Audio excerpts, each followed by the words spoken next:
So, hello everybody. As I was saying in my previous video where we did the character generation and we looked at a couple of tools for solo playing or even for GM-led playing of the Alien RPG, we are now going to take our two PCs through a couple of scenes, I should say, so that I can learn a little bit more how the rules work. I am actually going to, and this is something that I can't show you, you'll just have to take my word for it. I am going to use the custom dice that come with the starter kit. So you get 2, 4, 6, 8, 10 normal dice and 2, 4, 6, 8, 10 stress dice. Now, one thing to note before we start, I'm not a friend of games that come with customized dice, because that's, for me, first of all, a money-making scheme where they simply say, oh yeah, and if you want to play this game, you have to have special dice. The infamous Fantasy Flight Games version of Star Wars is a very bad example of this. And thankfully, they've lost the license by now, because it means that, first of all, you have to get those dice. Usually, everybody has to get those dice, especially in that particular Star Wars scenario. The dice are not something that you can emulate easily if you want to roll physical dice. I think that there were then later on dice roller apps. But then again, not everybody can use an app or wants to download something. So that's why I don't usually go for systems that have this. However, the customization of these dice is very simple because they're D6s. And the only difference really is when you play the game, you need to have 2 different color dice. That's pretty much the same in the age system, and where you have 3 D6s, and you have to basically have 2 of one color and then a third die that has a different color because that's the stunt die. So, and the same is true for this game. Basically, if you buy and you don't have to, if you buy the custom-made dice, you get black dice, which are the normal dice, and then you get the yellow dice, which are the stress dice. And the difference is that on the 6, on a black die, you see a little bit of it's like a crosshair image or something, which basically indicates a success. And on the 1, for the stress die, you see a little face hugger image. But of course, you could just take 2 different colored die sets and just determine which ones are your stress dice. And then whenever you roll a 1 on those, if you roll them and when you roll them, you have a panic situation. So essentially what we're now going to do is we are now going to take a look at this setting that you can see here. It's an expedition proposal. So basically the assessed difficulty is difficult. We're looking at a destination in a distant system. We're going to get a base pay of 62,000 creds, which isn't much, but you know, and if we manage to do this successfully, we will get a contract with a mining company. The sponsor is Owen Ahlers. He's a corporate scientist, and the mission is to survey a target and report back with sensor maps and data.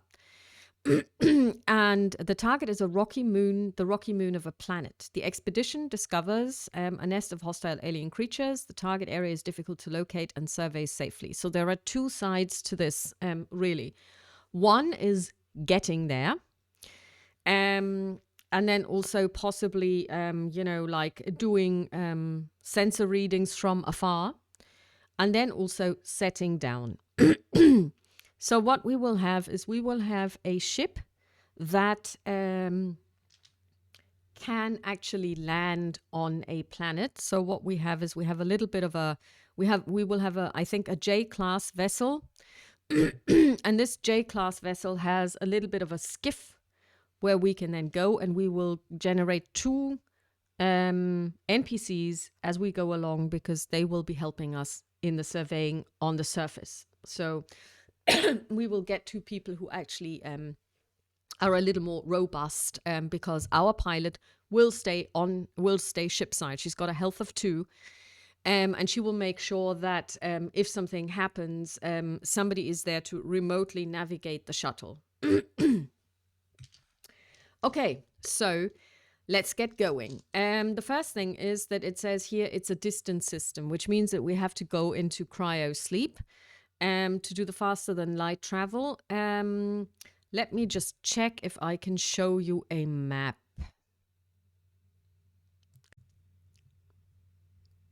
And yes, I actually can. This is known space.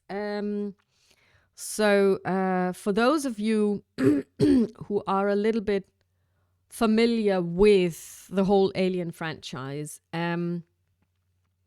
this is known space. And down here, where this little indication is Sevastopol Station, this is the Zeta Reticuli system. Now, what I need you to understand is that this is actually real space. So the Zeta Reticuli is a system that you can only observe from the southern hemisphere of our planet. If you were to basically station a telescope there, and it's strong enough, you could see the Zeta Reticuli. Now, Zeta Reticuli is, of course, very famous because it's where the Nostromo first arrives out of hypersleep. So when Lambert basically starts scanning the space, the space area that they're in, she basically says, "Oh, this is not our system," because they're in Zeta Reticuli, so definitely nowhere near where they were supposed to go. And when you look at this as well, you can see that there is Aldebaran here, which of course Ursa Majoris, that's basically the Big Dipper, or Charles's Wain. So these are all, they've got the Draconis, so that's the dragon, Scorpio. And let's say we start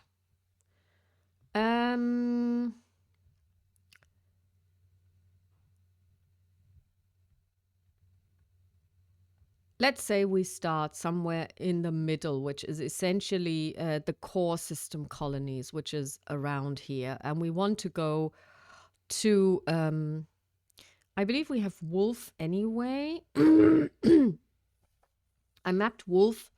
So let's say we're going to go to Wolf, which was somewhere, I just saw it over here.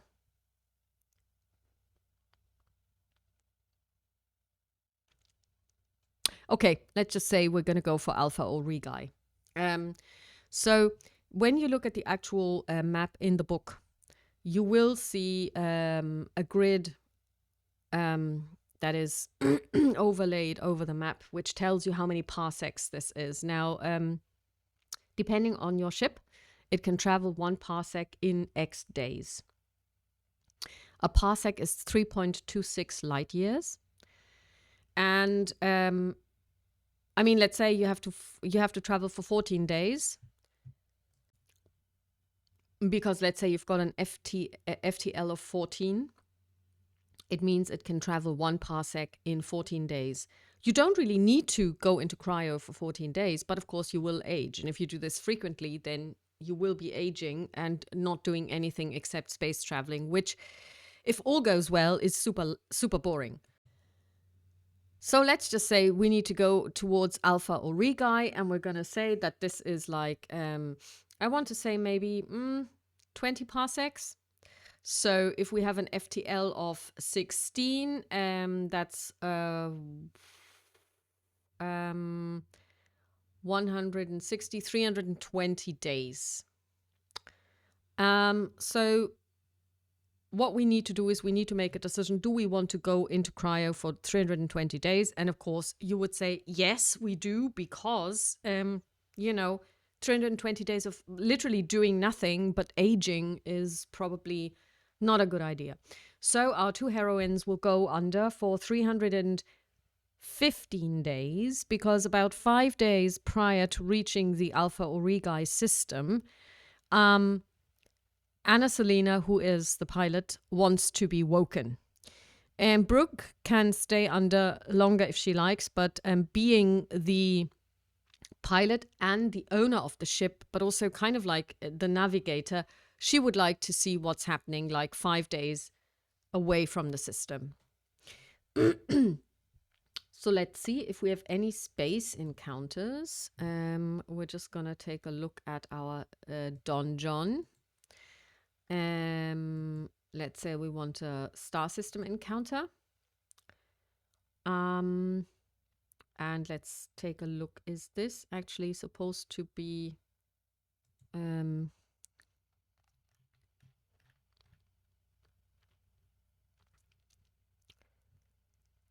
I would say that this is not Uncharted, but it's definitely not core system. I'd say it's Frontier.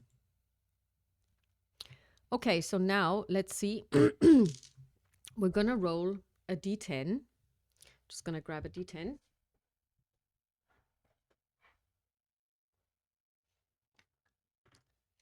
And let's see if we're going to have any encounters in space as we are approaching.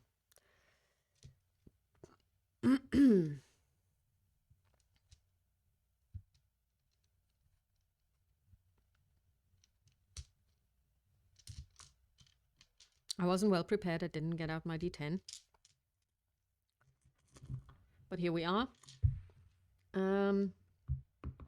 And we roll a 2, which is the CSS Bournemouth, a blocky petroleum carrier fitted with an armored hull, has a captain named Laura Barker. And what we're going to do is we're going to tell Mother that we want to hail the incoming ship that we can see on our sensors. So first of all, what we're going to do is we're going to do a sensor sweep. And we do this by using Comtech. And we're going to take a look at Anna Selena. I mean, the one thing is that, of course, every ship that you own or that you can get has usually a built-in computer system, either an Apollo system or a Mother system. And depending on the version of the Mother system, it will have different stats itself. Now, I'm not quite sure how I would feel as a player if I were playing a pilot and I've like piloting 8, and then the Mother that we have installed also has a piloting of 5. I mean, why am I even there? So I would usually say you can only use the Mother when there is no one on board who can do better. Having said this, Mother, being an AI, would not be able to push her role. So if Mother actually fails, or if Apollo fails, then that's it. So we're gonna do a Comtech check on this vessel with 2, 3, 7 dice, because she has wits 4 and Comtech 3. And she's going to use her Seegson device, systems diags device, which gives her an additional 2, and we're going to roll. And we're looking for 6s. And we have 2 6s. It doesn't really matter if you're not under stress, or if you have if you don't have a stress die and you roll a 1, or if you roll a 1 on any but your stress dice, nothing happens. So a 1 isn't a failure. So we have 2 successes. Usually 1 is enough, but there are certain things that can happen or that you can decide to do if you are going to have more than 1 success. They're called stunts. For Comtech wits, the stunts are as follows. +1, if you have more than one success, you can decide to park one of these successes and add a +1 die to a later roll that is related to this Comtech roll.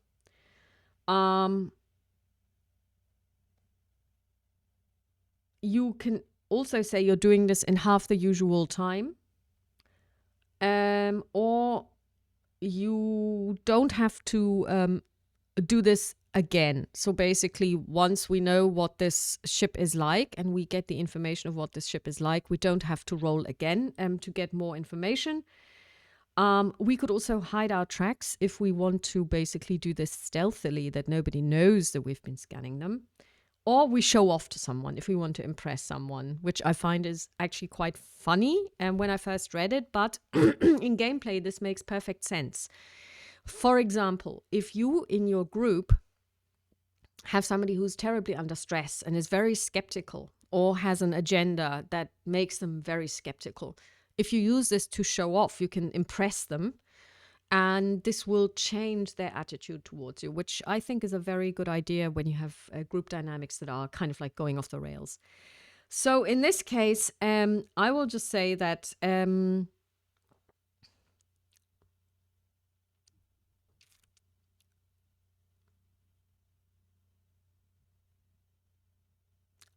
going to use this to hide my tracks.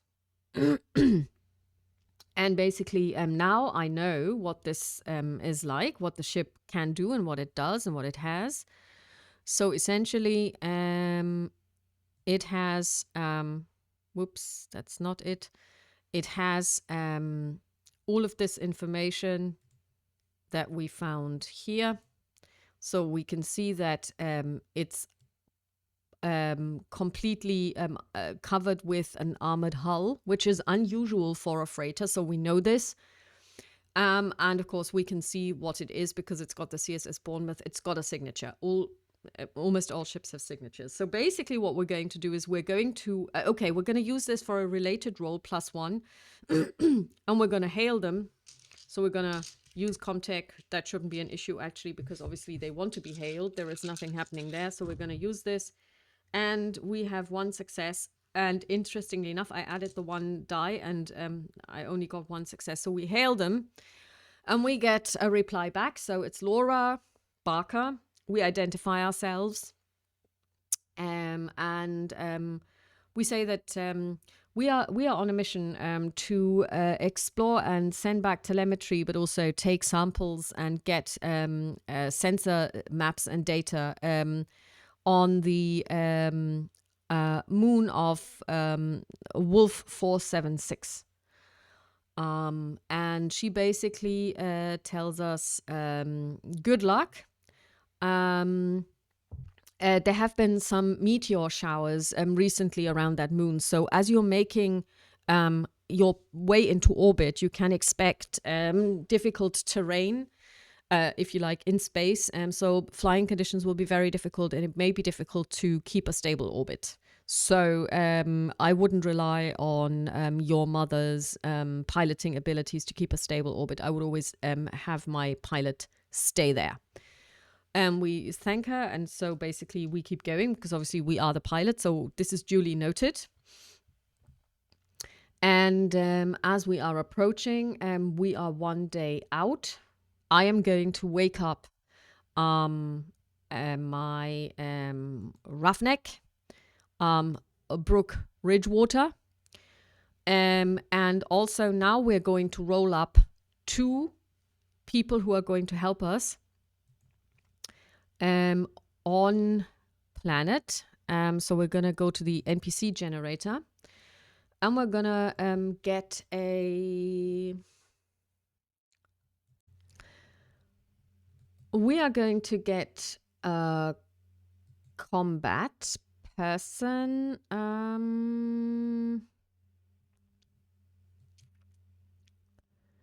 We're going to get Zeferino Candido. He is an independent security. I think this makes sense to bring security with us. So we're going to... Unfortunately, these are not downloadable. It would have been really cool.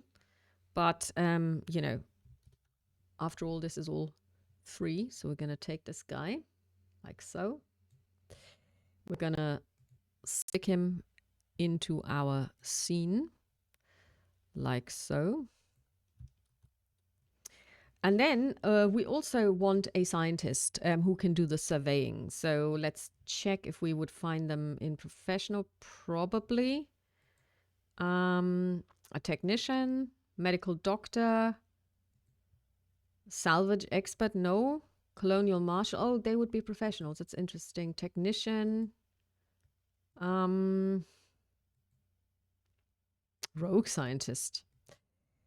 Pilot, we've got one already. Frontier marshal, paramedic. Um,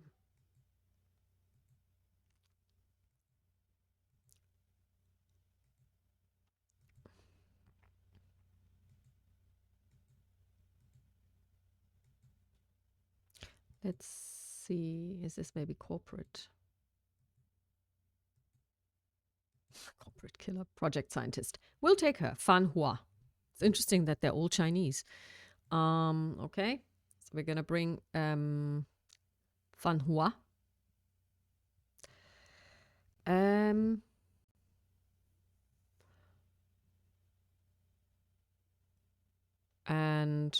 we will then put her in there. And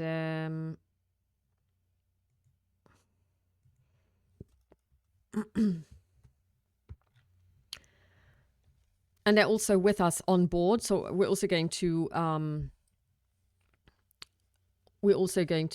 get them up and running. And then basically we are going to approach our planet.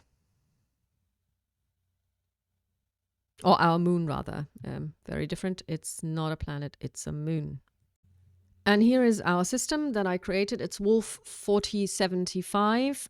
It's a white subgiant and it's being orbited by several planets. And there's an asteroid belt here.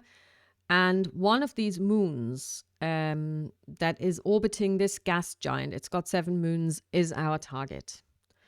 So there's also like an ice planet here and a terrestrial planet here.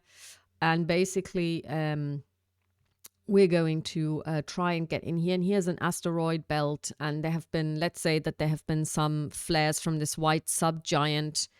And essentially our approach is going to be really difficult. So what we're going to do is we're going to make a piloting check.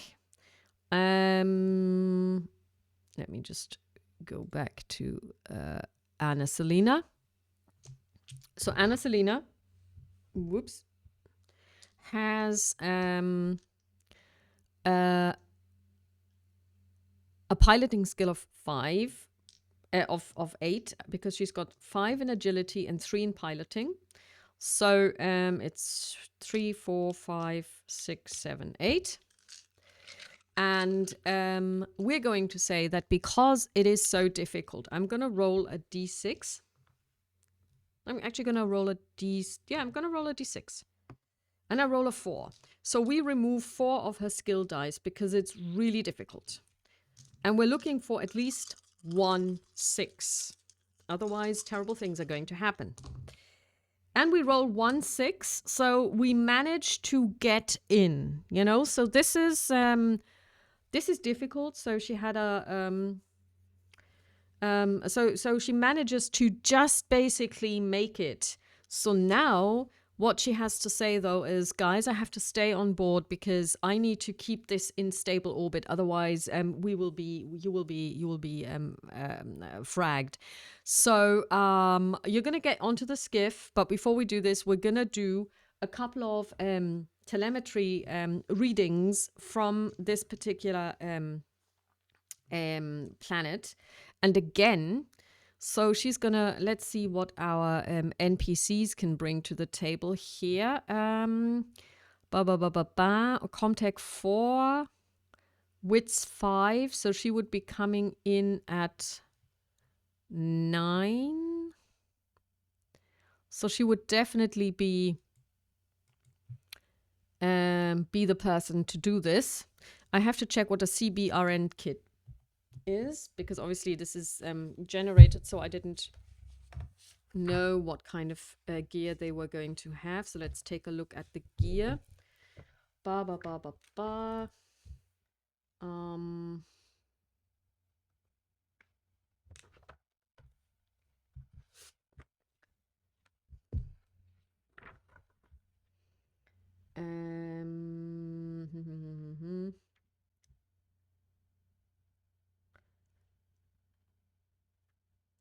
$130.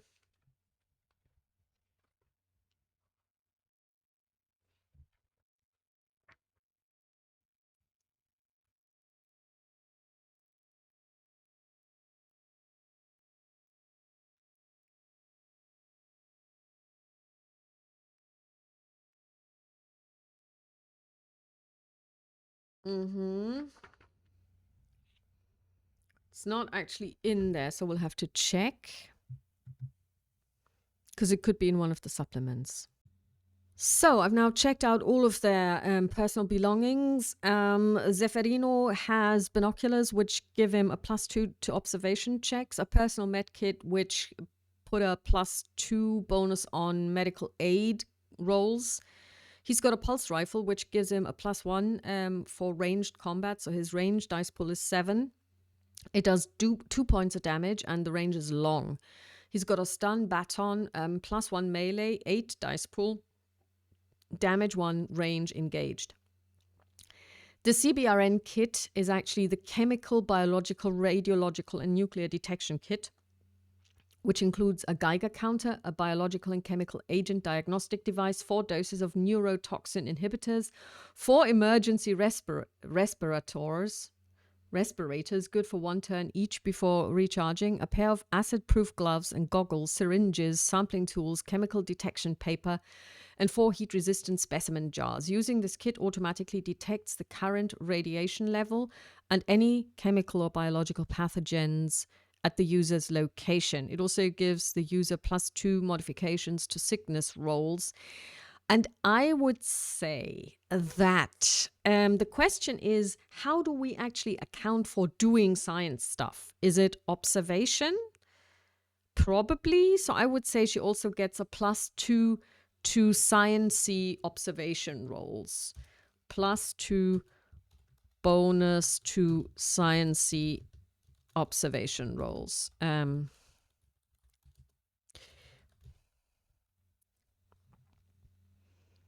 And then we will see if and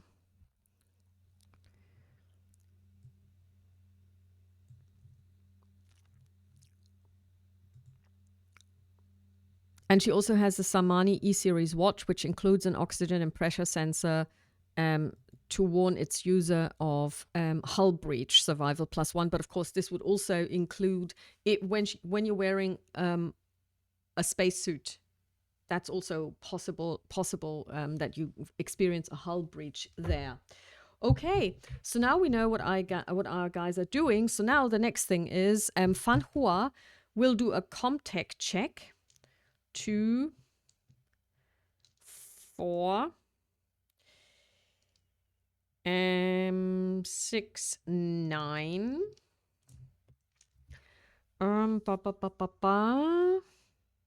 Yeah, I think Comtech is wit.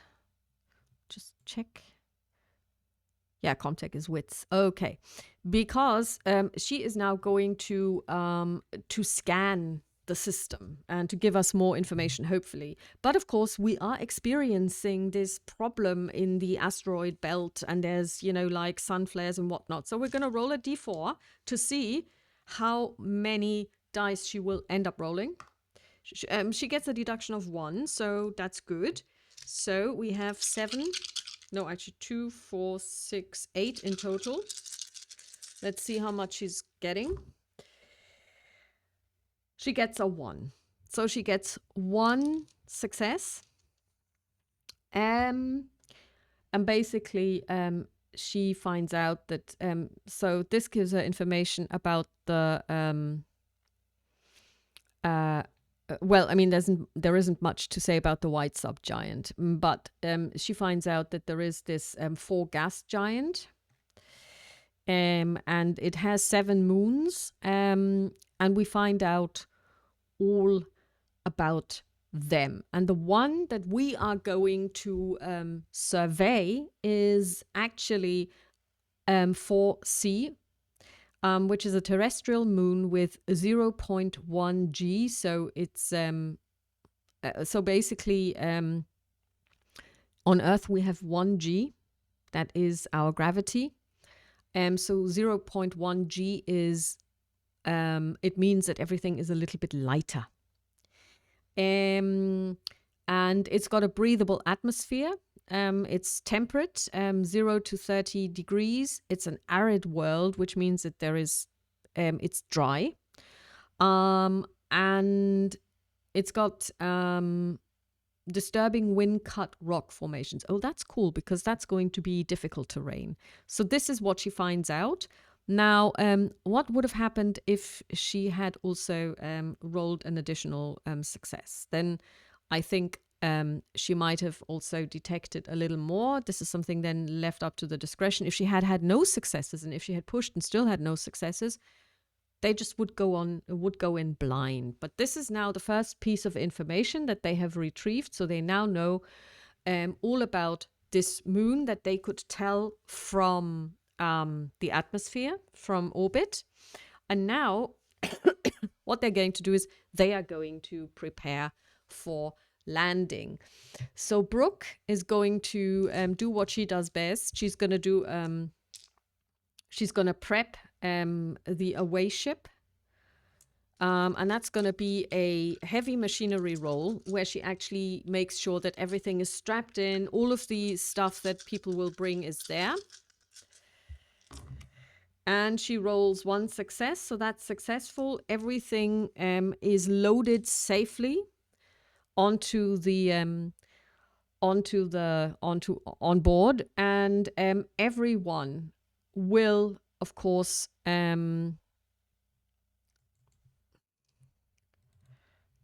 mother, everyone will be wearing a spacesuit, because although it's breathable and temperate, you want to be absolutely sure that nothing happens. So the spacesuit, we will just hand wave, because usually that's either something that you have as your base, that you have your base as your base equipment, but since they are going to go on this away mission, this needs to have been given to them, because you can't expect people to just buy this. So normally you wouldn't just have this, but it is something that I will just hand wave and say that they have this. Let me take a look. No, those are vehicles. Oh yeah, they're gonna go down on a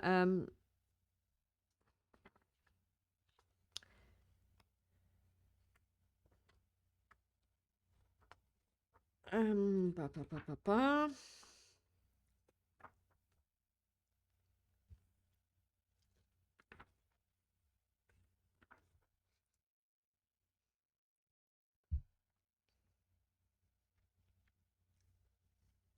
They're going to go in on with an IRC MK50 compression suit, which is armor rating 2, air supply 5. So we're just gonna write this down, because this may come in at a later stage. So she's gonna get this IRC MK35 pressure suit.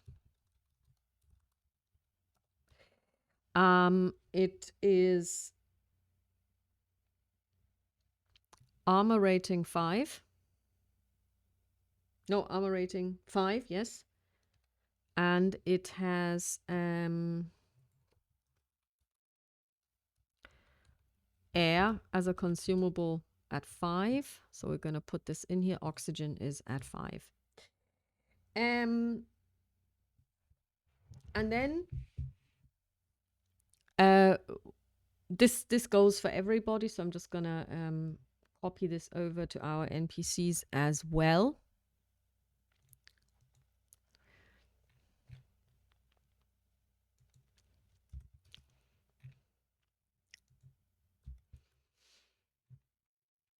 And now, of course, oh,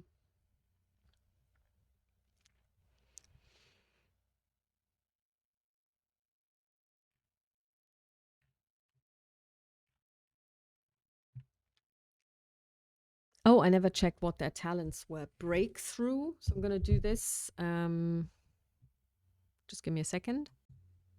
Okay, I have checked. And in her case, I think it makes perfect sense because she has the breakthrough ability, which means that she can choose to pass an observation roll without rolling at GM's discretion once a gaming session. And why is there GM discretion? Because if she decides to, first of all, I would limit this to scientifically relevant. So not just, oh, do I see an alien over there? But it has to do with her science stuff. But also GM discretion, because if passing this without rolling, or if this would be a spoiler, and you do want to see, do they actually spot something, then you can say, no, this one doesn't allow for this. He has one that doesn't make sense for him at all, because he's got fly weight, and it allows him to block in melee using agility instead of strength, which in his case doesn't make any sense. Of course, the thing is, they basically just assign those willy-nilly, and obviously not like a human would, because this is, like auto-generated. So I will actually replace this. He doesn't have the talent fly weight. He has a different talent, which makes way more sense, and that is hard hitter. Let's move this away. Hard hitter allows him +2 melee. So that's a 9 dice pool if he uses this.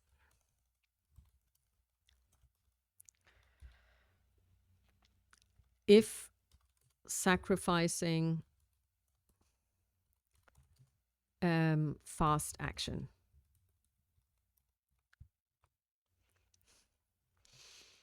So that makes much more sense. Okay, then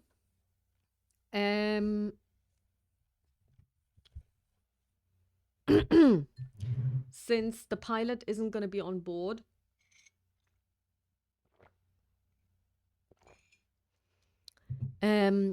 she will have to use telemetry to bring down the guys on the ship. So they're going to be on the away ship.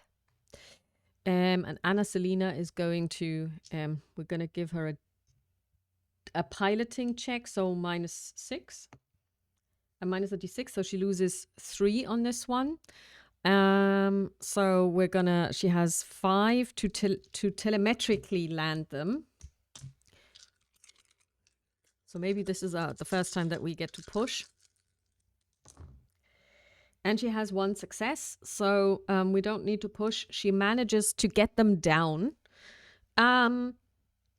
It's not the best landing she's ever done, remotely or otherwise. And basically now she needs to stay in orbit and maintain a stable orbit. So we're going to roll a d6 for this, and she gets a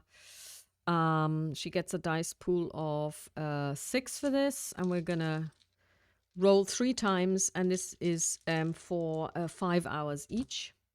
First hour, she's fine. First 5 hours, she's fine. Second 5 hours, she doesn't roll a success, so now we get to push, because she really needs to keep a stable orbit.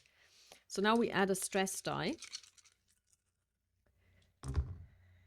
And she gets 2 successes, because even the stress die is a 6. So that's good, because now what we're going to do is, because this is a piloting check. Let me see what the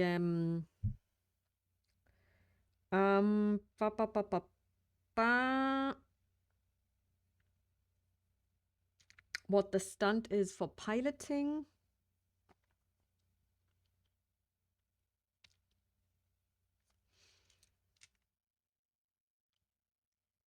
I can add a +1. That's interesting. You don't get to say, okay, I'm going to, in a related role, just make it automatically. But what you can do is you can get a +1 to a later role that is related. So we're going to do this. So now it's the hours 11 to 15.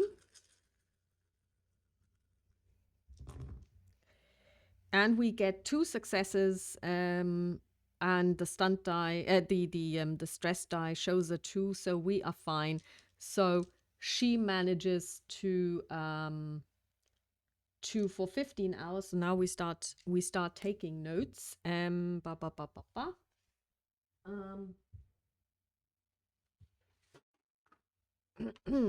So for the first 15 hours, no problem keeping stable orbit.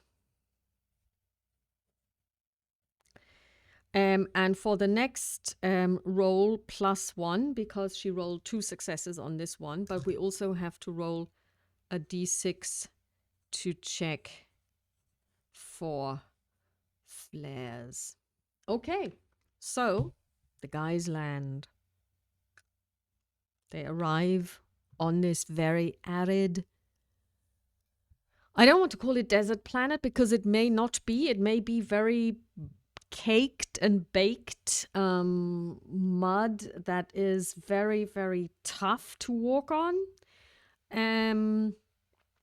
So let's see if Don John allows us to get some stuff happening here. A random generator. Let's say surface encounters. It's not colonized. Okay, and we're gonna roll a d10 to see what our friends see. On a 2, in the first 5 hours of walking, they have no encounter. Considering that the air is breathable, they will not be using air supply. They've got it with them just in case something happens, but for the first 5 hours, they are fine. However, of course, they are making good progress because it's a 0.1 G planet. So they are covering quite a good portion of what they're going to have to cover. And I think now it's time for our NPC, Fan Hua,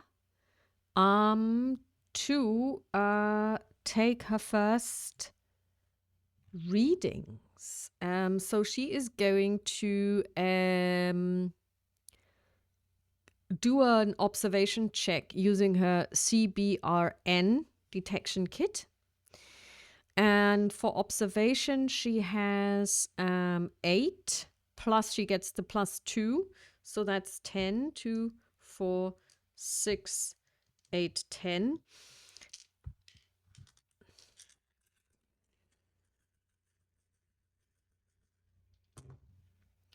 Oh, and she gets 3 successes.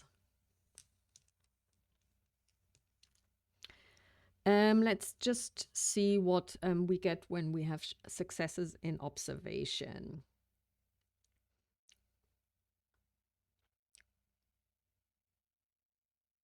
Those stunts are really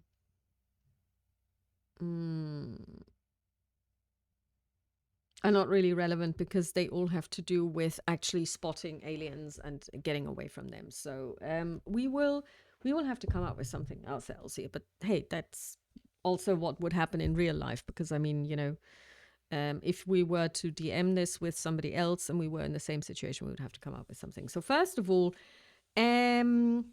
let's check if there is any radiation, because that's something that they didn't get from orbit. Okay, so I have now looked around a little bit and I haven't really found a good oracle for this. So what I'm going to say is I'm going to roll a D100. And if I have less than 20, it means that there is radiation that is going to affect people.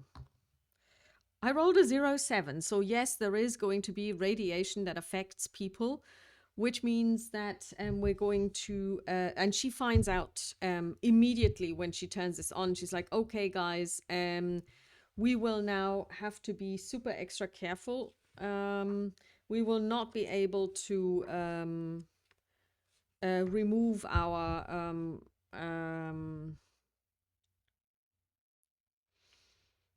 suits. And also, we will be using our air supply. So she would have done this when they first set out. Let's take a look. So we're going to say there's mild radiation.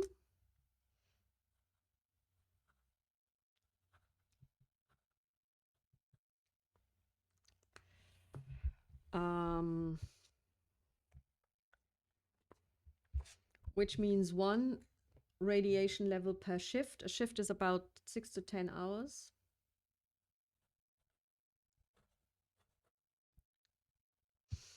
However, the suit will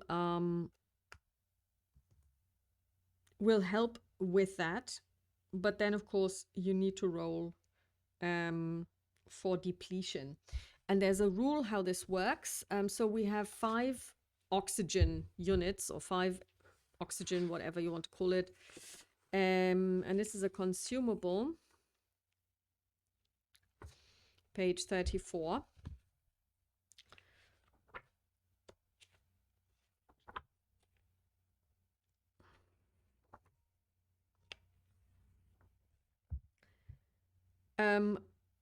We track our consumables on our character sheet using a supply rating. A higher rating is better. At regular intervals, see the tables to the right. We need to make a supply roll. This means rolling a number of stress dice equal to the current supply rating up to a maximum of 6 dice. For every stress we roll, so for every 1, the supply rating is decreased by 1. So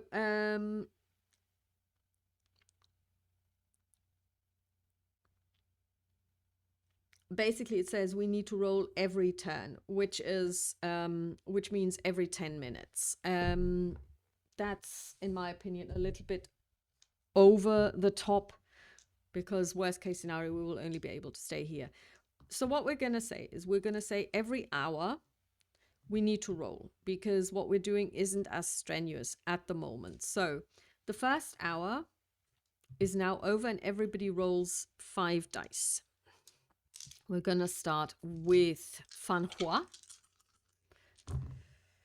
And she has 2 stress dice. So her air is reduced to 3.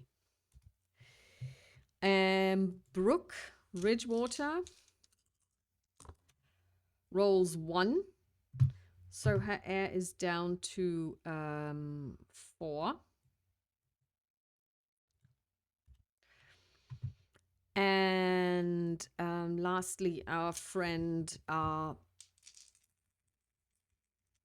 Zeferino, he rolls 1 stress, so his air is down to 4. Okay, so the guys keep on surveying. And of course, he is our kind of like security guy. So he's going to say, okay, I need to also make sure that nothing happens to us. So he is going to use his binoculars for 2, and then his observation is 2, and his wits is 4. So he rolls 8 dice to see is there anything happening. Oh, and he rolls 4 successes. And he actually does see something. There is something happening. He can see movement.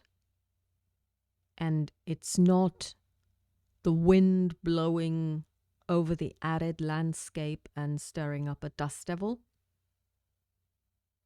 or a tumbleweed, but it seems like it's organic movement of an organism, and this organism is sentient. It knows what it's doing. So he rolled 4 successes. Ba, ba, ba, ba, ba.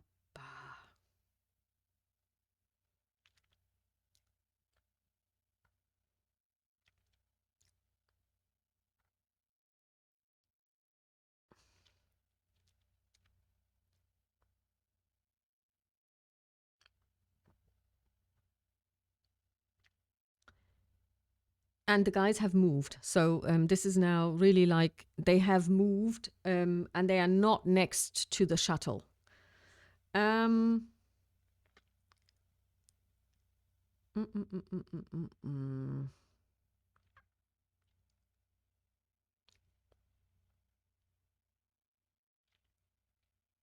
And we're going to, so basically one was that he sees something and he also gets to say, are there any close by? So we're going to roll a d6 to see. So there's one coming towards them that he's seeing. And there are 6 close by because I rolled a 6. So, yes. Is it coming for me? Absolutely, it's coming for you guys. And how do I get in past away? Well, basically, they are going to start surrounding you. So they know that they should stay together. So that's something he knows. And that they should start to retreat. So what he's going to do is he is going to say, okay, we have one way of doing ranged combat, and that's me. But we also need to ensure that we have melee combat happening. So melee combat is strength-based. And Brooke has her trusty maintenance jack, which can be used as a weapon if you wanted to. You could basically take someone and hit them with it. But that's probably not as efficient. So he gives her his stun baton. And she has a bonus of +1 on melee. And the damage is 1. And she has a health bar of 5, so she is fairly healthy. Fanhua, has strength 4, so she is also not exactly helpless, but she has no weapons whatsoever. So now Zeffirino is going to decide what he's going to do. And he's going to go for, and I'm going to just roll to see, I rolled 6, so there are going to be 3 xenomorphs, 3 groups of 2 xenomorphs closing in from behind and 1 running towards them. So what he's going to do is he knows which group is the closest, and it's actually the one on the left. I'm just gonna draw a little bit of a map for myself. Xeno. There's the ship. There's another group of Xenos here, and there's Zeffirino, Fanhua, and Brooke. And he is going to take out or try to take out the group to the left of them. So he's going to use his pulse rifle, which gives him a +1, so his range dice pool is 7. And it's long. So we're going to roll. And he rolls 2 successes. So basically, this means he does hit. And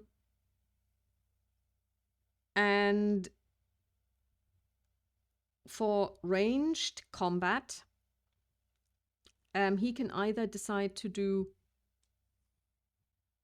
Normally, we would have now drawn cards for initiative, but he is definitely on the initiative because he's seen them in time. So he can either say +1 damage or swap initiative card with opponent, or opponent makes a panic roll, or opponent drops held item weapon, opponent prone or pushed back. Now, the thing is, obviously, Xenos don't suffer panic. That's part of the rule set. So first, we're now going to make a decision what kind of a xenomorph we are actually encountering, because there are different ones. Not all of them are the ones that we know from, let's say, Alien or even Aliens. That was a pretty standard type of alien. You had the alien warrior, which we encountered in Alien. We had alien warriors and drones, and of course we also had eggs and face huggers and chest bursters in the first movie. In the second movie, we had the Queen, we had alien warriors, we had alien drones, we had face huggers and chest bursters as well. So let's just take a look.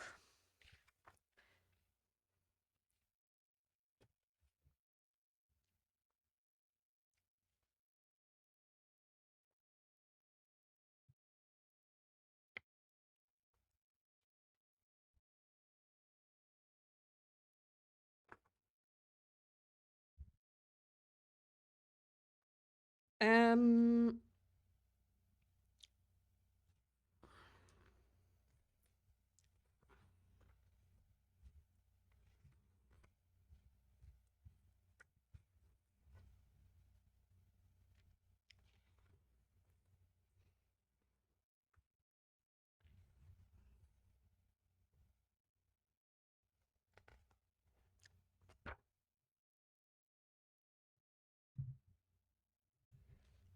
And we're going to go with Tanakan scorpionids.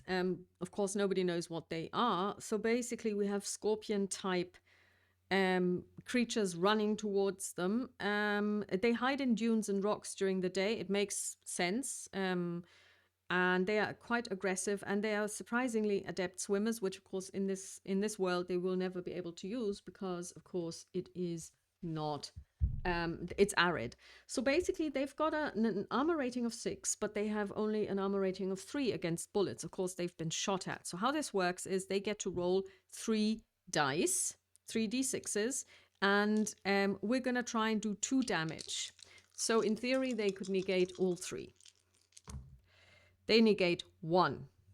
So the first one negates 1 damage, so he's got a health of 4. And this one has a health of 5. And then there's another one coming from here. They are still a good bit away. So Zephyr fires 1 more time to 7.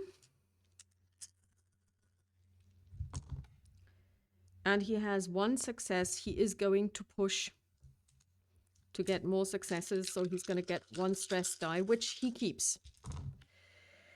And he basically rolls another success, but he also rolls a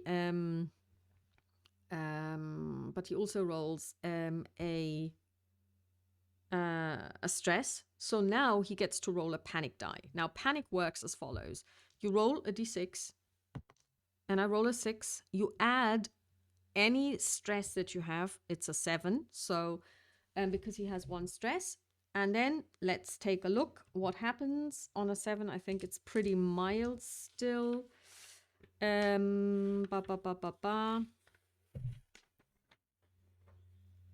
Nervous twitch. Your stress level and stress level of all friendly PCs in short range of you increase by 1. So now he's got a stress level of 2. Stress 2. And Fan Hua has stress 1. And so does Brooke. Brooke now also has stress 1. But still, he does 2 damage. The xenomorph gets to roll. And it rolls no successes. So it takes the full 2 damage to its health.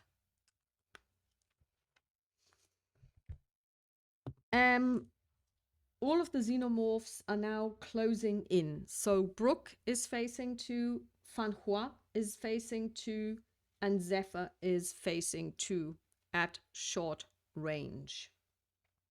So The xenomorphs have used their whole action to come in. So Zephyr is now going to attack the one that is in front of him with his melee. And he's going to use hard hitter for... and he's going to sacrifice his fast action. So he's just going to roll 9 dice. Plus 2 stress dice. And that is 1 success. He doesn't roll any panic. So now the xenomorph gets to defend itself. And it has 6 armor. And it does not successfully defend. So it takes 1 more damage. But now they take their attack. And the way attacks work in this game is that each, if you like,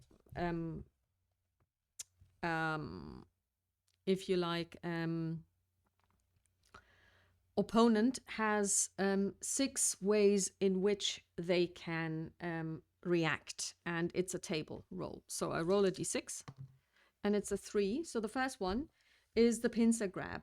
The creature tries to seize its victim in its enormous claws, quivering with the anticipation of a quick strike with its huge tail. Roll for the attack with 8 base dice. Damage 1.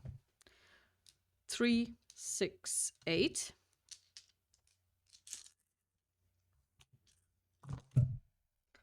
No successes.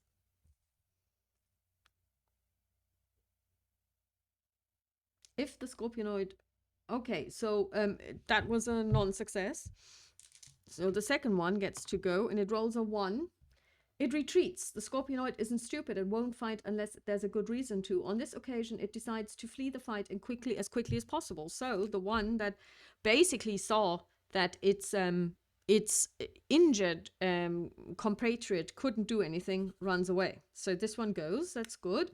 So now it's Brooke's turn. Brooke is going to use her stun baton in melee. So that's a 1. Then she has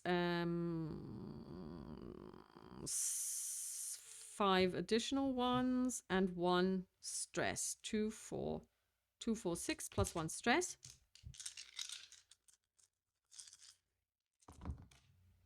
And she rolls 2 successes, which is good.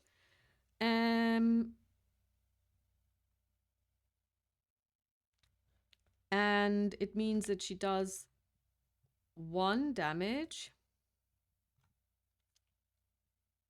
Oh, actually, the pulse rifle does 2 damage, so the other one is dead too. So Zephyr actually has no enemies. So basically, now the other one is trying to defend itself. It gets 2, 4, 6 dice. And it defends 1, but I made 2 successful attempts at it, so it takes 1 damage. So it's now down to 5. But they now both get to go. On a 1, the one that I just hurt retreats. The second one, on a 6, tries to escape, but to do so, it needs to take its attackers out of the fight. It lunges for its victim's legs with its huge claws, making an attack with 8 base dice, damage 2. Okay, 2, 4, 6, 8. For 1 success, so that's 2 damage. If it does any damage, the victim immediately suffers critical injuries, whether or not they are broken. Okay, so now let's see what happens to Brooke, because everyone is wearing these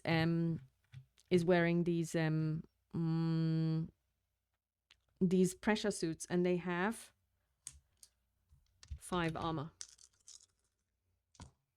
And she rolls 2 successes, so that's more than enough, because if we say that 1 success takes out 1 damage, then 2 successes will take out 2 damage points. So that's great.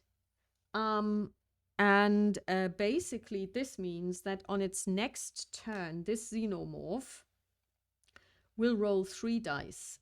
And one of them, and if none of them is a 1, it'll stay fighting. But if at least one of them is a 1, because it was trying to get out of the fight, it'll just run away. So now it's Fan Hua. Fan Hua is going to use her She has 1 stress die and strength 4. So she rolls 5 dice because she has nothing in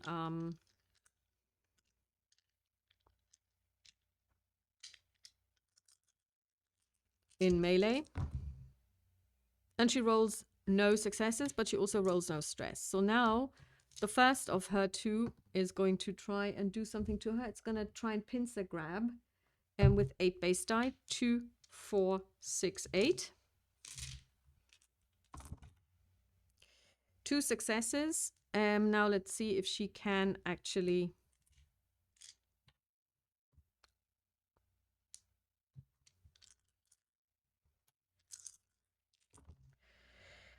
She has 1 success, so she takes 1 damage.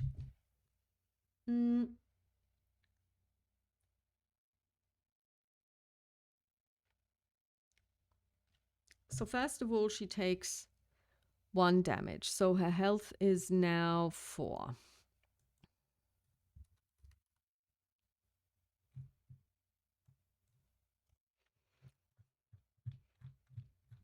God, this is really gripping.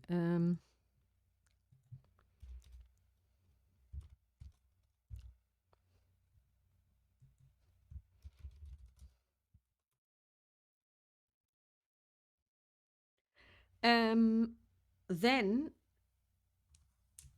this thing gets to roll 2, 4, 6, 8 dice to try and grapple her with no successes. But she still gets to make an opposed roll, and it's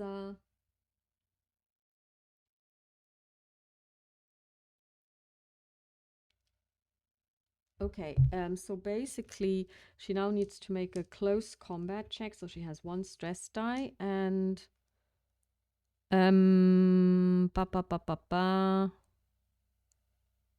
4 strength. So she rolls for 5. She also has no successes. So in a way, nobody has any successes. So I guess the grapple didn't come off anyway. So she's fine. The second one is also going to try and do something. And it rolls a 4. And on a 4, it uses a flailing strike. The scorpionid's pincer swipes at its target. Roll for the attack with 8 base dice. 2, 4, 6, 8. 1 success. We're going to roll with our armor. And I wonder, since this is armor, it doesn't get stress.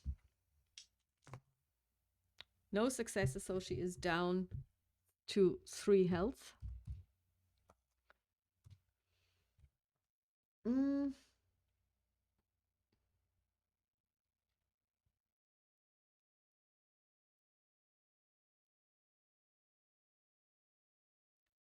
Okay, and she's gonna get thrown away to the next zone, and she gets a critical injury. Okay, let's see. Critical injury.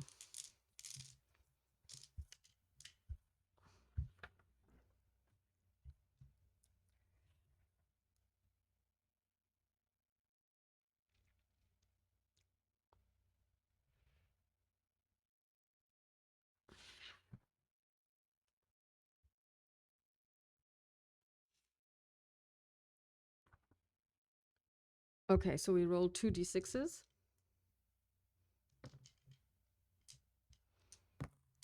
And it's a 45. And that is bleeding gut, which is fatal.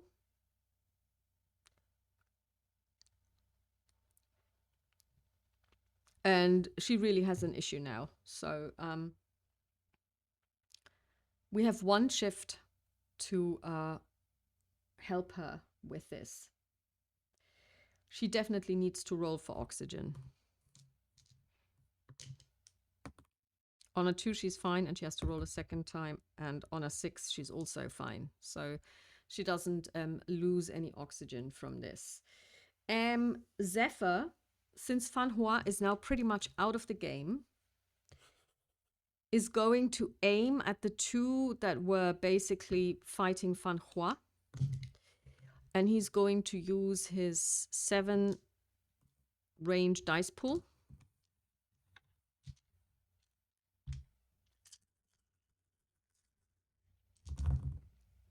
And he has 2 successes.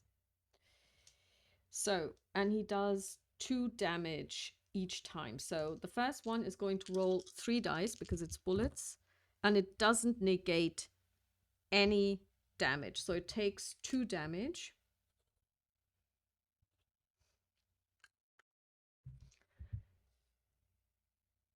Sorry, did they have 5? Yeah, 5 health. So it's now down to 3 health. And now let me just check if you are in ranged combat. Oh, sorry, he forgot to roll his stress die, and he's got 2 stress dice, and nothing happened. Close ranged combat.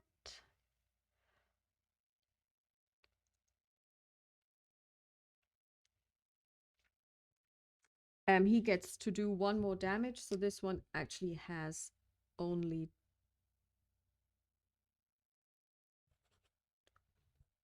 2 health left. And now it's Brooke. And she has 1 panic, and she has the stun baton, which gives her a plus, which means she has 2, 4, 6. Oh, actually,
we're going to, so basically she's 1 stress, 1 bonus for the stun baton, and 5 for strength, and 1 for melee. So she rolls 8 dice in total. No stress. 2 successes.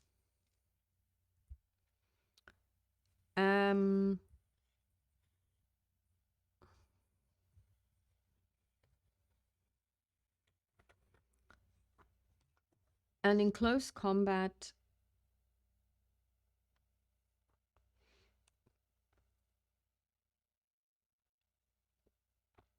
she can decide to do 1 more damage. So basically now this guy gets to roll 6 dice to negate damage. And he negates both of them, but now it's his turn, and he needs to roll 3 d6s. And he rolls a 1, as we decided, because basically he was going to leave, and now he rolls a 1, and he is leaving, so he's running away.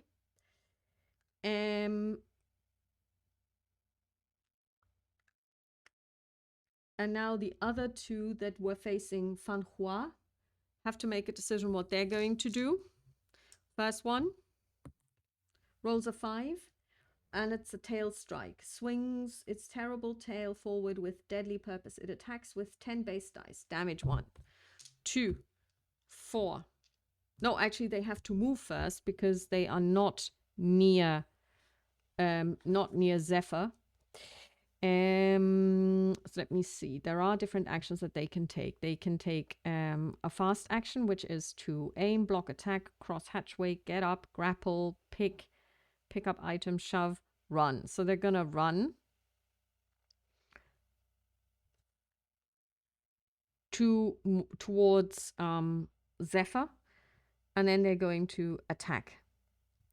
So let's take the 10 base dice. 2, 4, 6, 8, 10. For 1 success. And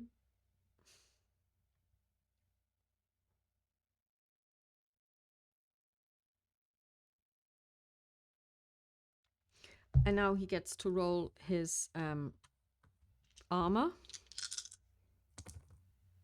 And he doesn't negate it, so he takes 1 damage, but that's not all. So his health is now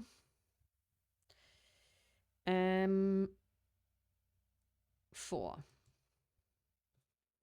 And he is poisoned.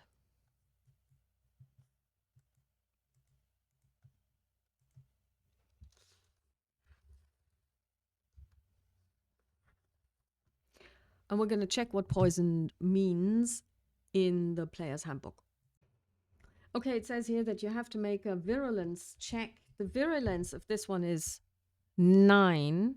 And it says in the book that usually the virulence is 3. So this is a highly virulent poison, or venom actually. And he needs to make a stamina roll.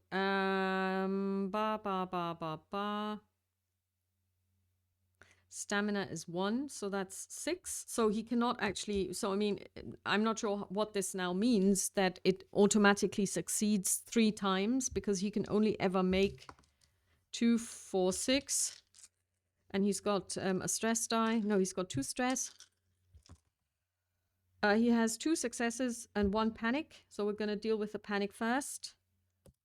On a 4, he's fine.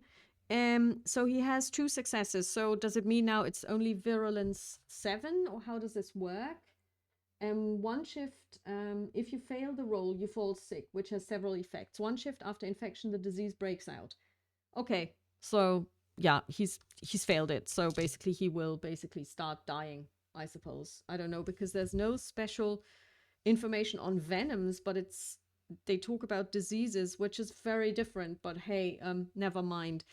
Okay, so basically now the other one, it's turn, and it rolls a 5.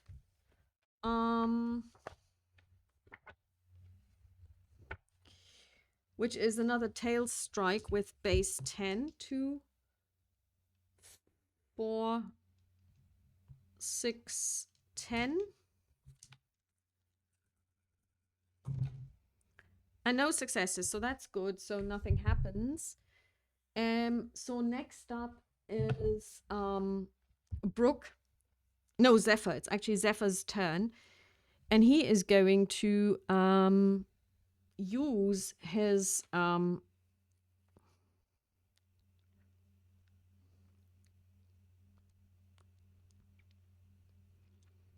because he does have his gun.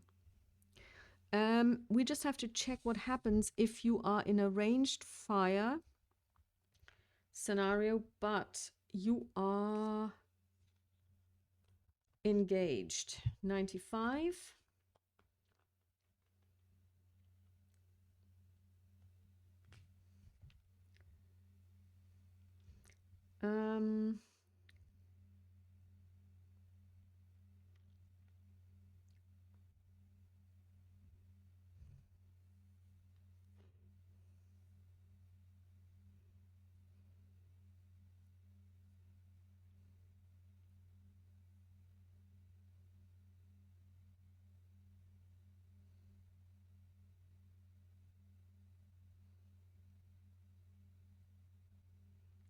So we get a -3 because, you know, we're really trying to aim at something that is almost upon, or is essentially upon us.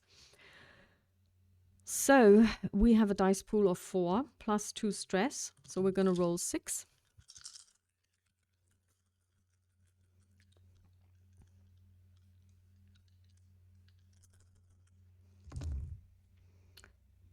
We have 1 success. So now this guy gets to defend, and he has no successes, so he takes 2 damage.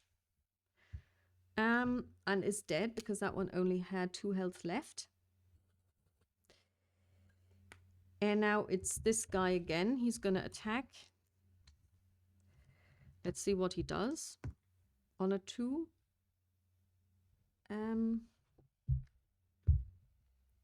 Pin down. The scorpionoid uses its powerful pincers to pin down its target. Roll for the attack using 10 base dice. 2, 4, 6, 8, 10.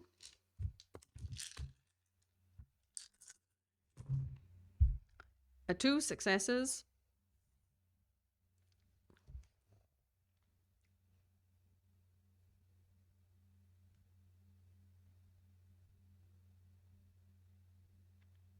Damage 1.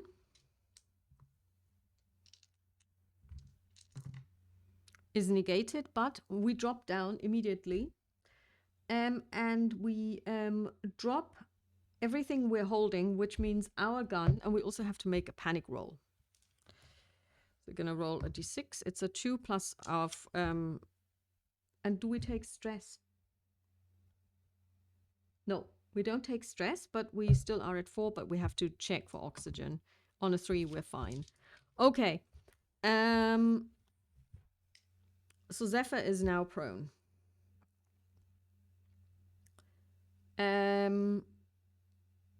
Let's see. If he is prone, what can he do?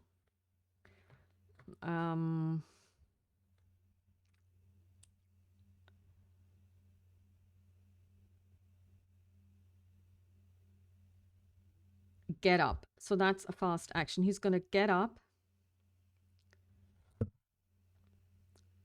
and pick up his weapon. That's all he can do.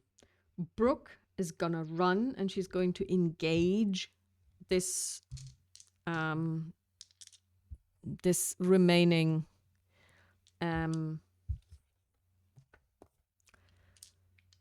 one, 5.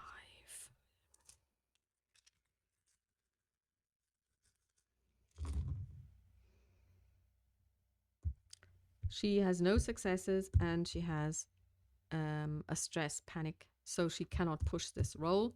So we're going to roll a d6, and on a 4 she's fine, but she's also ineffectual. So now it's the xenomorph. Let's see what it does. It rolls a 1. It basically runs away. It has decided, okay, so now there's 2 of them. One of them got up again, and it's got this fire stick that really hurts, so I'm just going to run for it. So essentially, this is now the time for the one that was running towards us. And it also has a 1.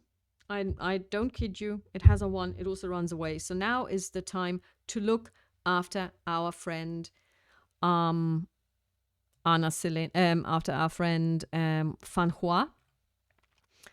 And Zefferino Candido is going to make a medical check. So he uses his empathy, which is 2.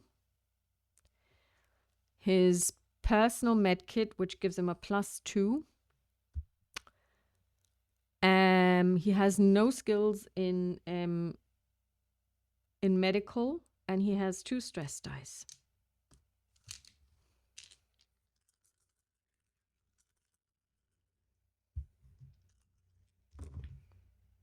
And he has 1 success.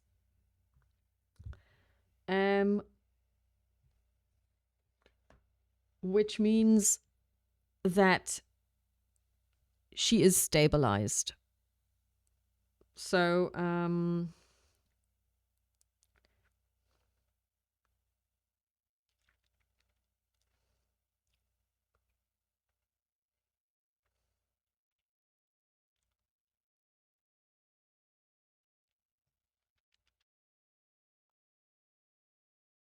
Okay, and it says here, each 6 heals 1 health.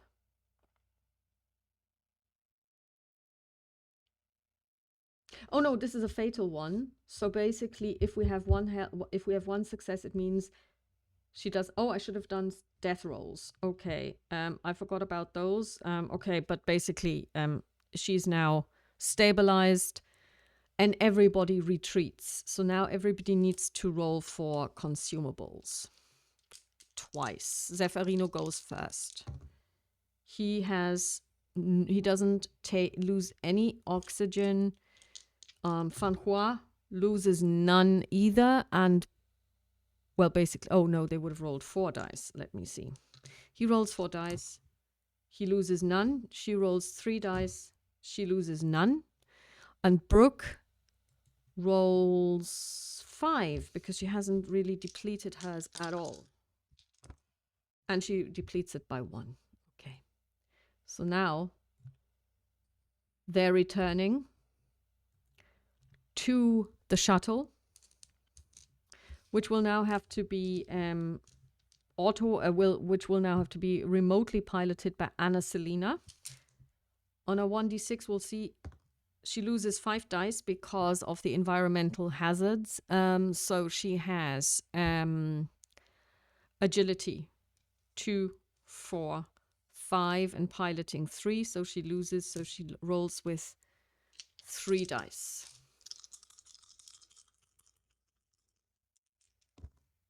No successes. She's going to push the roll.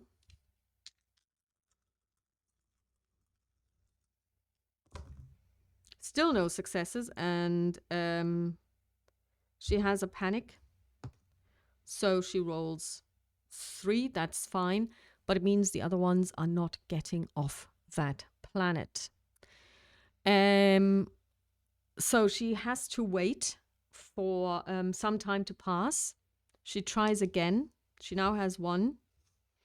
We're going to say, okay, has the situation improved? She loses 2 dice.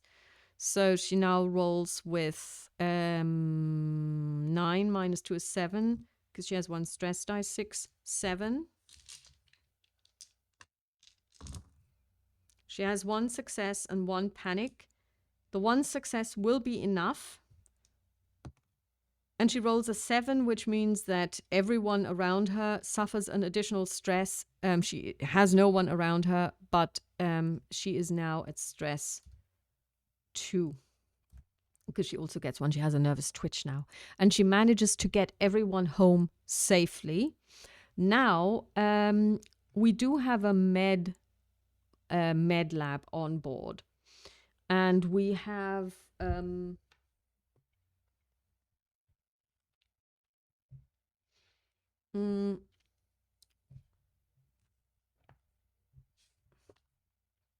let me just check what it means if you have a med lab.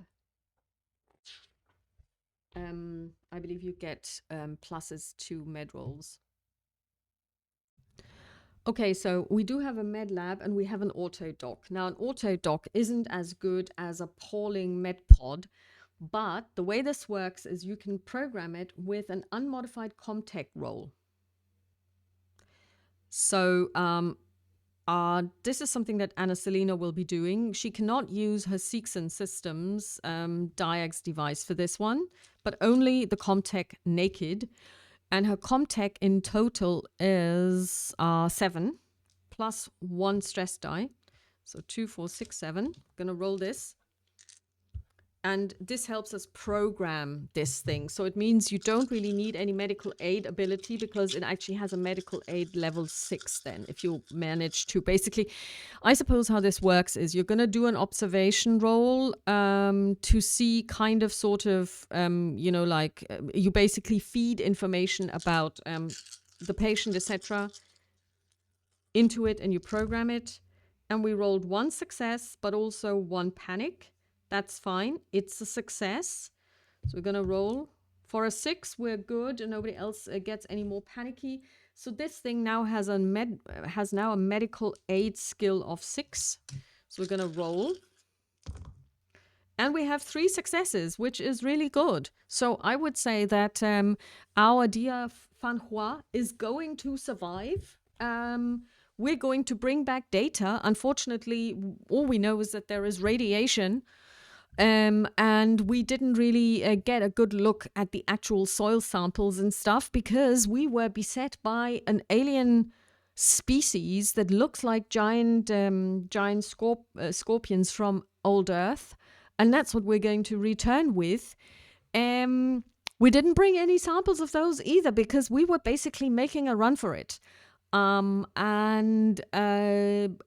Basically we will try to pilot back now. So one last piloting check to see can we get free of the orbit. It's an 8, 2, 4, 6, 8 plus 2 stress. And we're losing 3 of these dice because of the environmental hazards.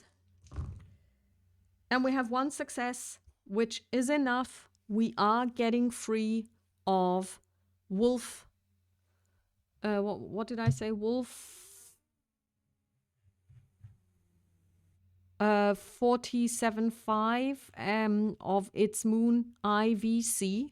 And we're going to report back that if you're going to exploit that moon, you want to send another expedition to really see what's out there and beware and bring possibly an armed vehicle to move around and not go out on foot. And that is, I have to say, quite an interesting solo scenario. I really enjoyed this. I didn't think it was going to be so exciting. Couple of things that I basically glossed over. Number one, when you we didn't do initiative. How initiative works in this game is that you have cards from 1 to 10, and you start pulling cards, and each player gets 1 card, and each xenomorph or opponent, whatever, gets 1 card, and the one with the lowest number starts. So essentially, you could also roll 1d10 each, and or put everybody in a table and then just randomly do that. It doesn't really make any difference. You just have to randomize it somehow. There are also different types of actions, fast actions and slow actions. You have 1 fast action and 1 slow action per turn, or you can take 2 fast actions on your turn. Well, on your battle round, let's put it this way. So, for example, as a fast action, you can aim. It gives a +2 on ranged combat roll as long as you make it immediately after taking this action. So basically, I should have actually done this every single time. I should have aimed, because we did have time to aim at least in the first 3 or so gunfire exchanges, but I didn't. You can also block an attack, which is a reaction. You can block armed. You can only block armed or creature attacks with a weapon or tool.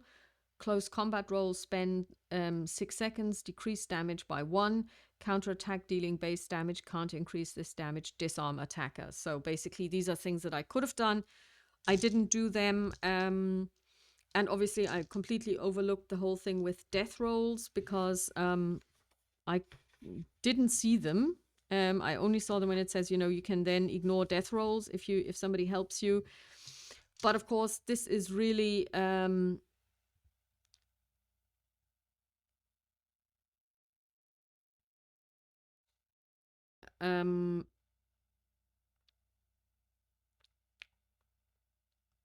something that I'm also not sure how. I suppose I would probably roll against stamina and see if I get successes based on that. But like I said, I mean, it's with regard to skill rolls, etc. It's a very simple system.